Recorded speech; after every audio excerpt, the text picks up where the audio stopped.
सामान देखी बिगड़त मन कबले जोगा के अपन रखब तू धन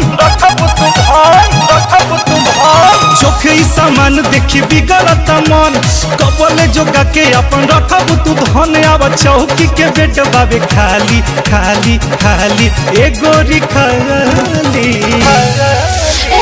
बापड़ी कमजोर पलैया अच्छा बापड़ी कमजोर पलैया लहे लहे डाली बापड़ी कमजोर पलैया धीरे धीरे डाली अरे तनी बर्दाश्त करो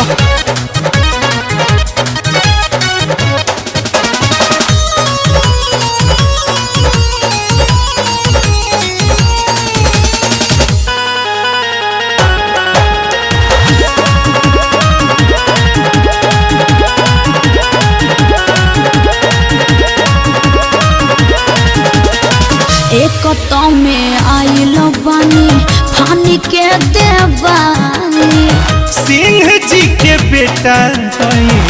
छोड़ब न खाली छोड़ब न खाली एक तो में आइल बानी फानी के देवानी सिंह जी के बेटा हाई छोड़ब न खाली खाली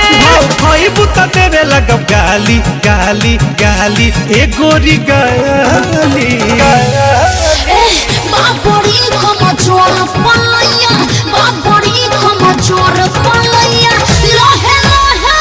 डाली बापड़ी कमजोर पलैया धीरे धीरे डाली लहे लहे लहे लहे लहे डाली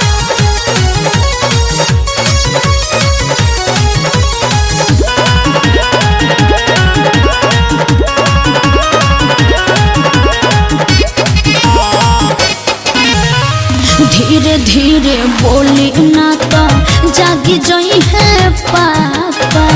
चारू ओरी मार दे घरवा पछापा बुझलू घरवा पछापा धीरे धीरे बोली ना तो जागी जई है पापा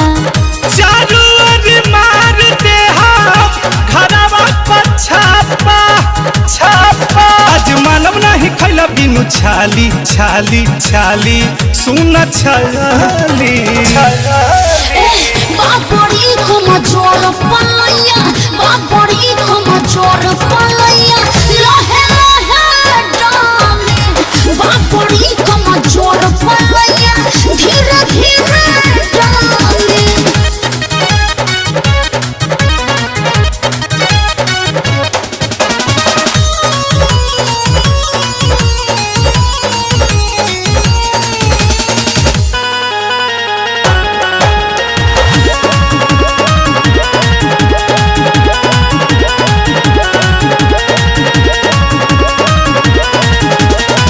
राजा रन धीर दिल धक धक करता हाय बबुआन बड़ी मन आज करता अरे मन आज करता राजा रन धीर दिल धक धक करता हाय बबुआन बड़ी मन आज करता करता देख तनल बटे राइफल के नाली नाली नाली घुसी नाली बापड़ी कमजोर पलैया बापड़ी कमजोर